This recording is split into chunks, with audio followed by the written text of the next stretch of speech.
Mga kahuan, panoorin ang video na ito upang alamin ang pinaka-latest na balita tungkol sa lagay ng panahon at bagyo. Update today. Patuloy pa rin umiiral ang northeast monsoon o amihan dito sa bahagi ng Luzon, kung saan ngayong araw ay magdadala ito ng maulap na kalangitan na may mga kasamang may hinang pagulan or pagambon dito sa bahagi ng extreme northern Luzon. At ina-expect nga po natin sa mga susunod na araw ay magkakaroon tayo ng another surge ng northeast monsoon, kung saan patuloy po ito magdadala ng malamig na panahon.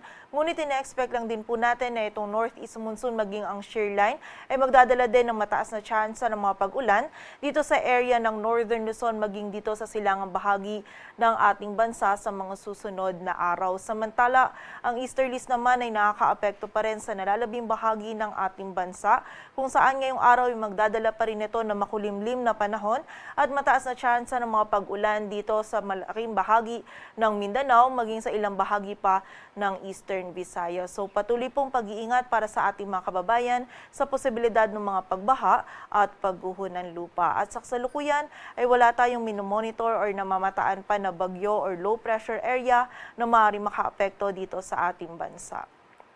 At para naman sa lagay ng dagat baybayin ng ating bansa, wala po tayong nakataas na gale warning, ngunit iba yung pag-iingat pa rin para sa mga kababayan natin na maglalayag sa mga dagat baybayin ng Northern at Central Luzon, kung saan magiging katamtaman hanggang sa maalon po yung lagay ng ating karagatan.